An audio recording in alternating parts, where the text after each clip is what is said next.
জয়তু শ্রীরামকৃষ্ণ। শুভ সন্ধ্যা। স্বামীজি অর্থাৎ স্বামী বিবেকানন্দের কথায় সেবার শক্তি।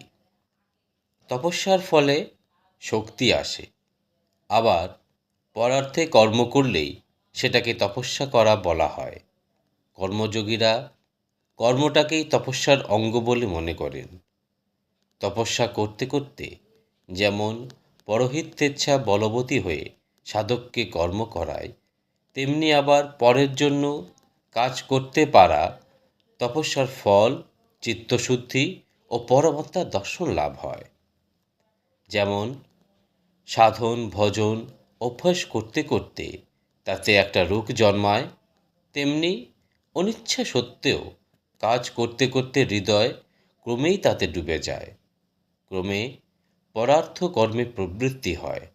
একবার অনিচ্ছা সত্ত্বেও পরের সেবা করে দেখুন না, তপস্যার ফল লাভ হয় কি না। আপনি যতই একাগ্রতার সাথে পরের ভাবনা ভাববেন, ততটা আপনাকে ভুলে যাবেন। এইরূপ কর্মে যখন ক্রমে চিত্তশুদ্ধি হয়ে আসবে, তখন তারই আত্মা সর্বজীবে সর্বঘটে বিরাজমান এ তত্ত্ব দেখতে পাবেন। তাই পরের হিতসাধনা হতে আপনার আত্মার বিকাশের একটা উপায়, একটা পথ এও জানবেন। এটাও এক প্রকারের ঈশ্বর সাধনা, অর্থাৎ নিজের কর্ম করে যাওয়া আর পরের উপকারের আরেক নামই হচ্ছে ঈশ্বর সাধনা।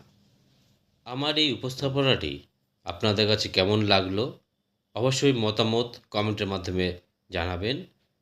আর যদি ভালো লেগে থাকে লাইক করে সাবস্ক্রাইব করে দেবেন, পাশে থাকবেন। আজ এই পর্যন্ত। জয়তু শ্রীরামকৃষ্ণ।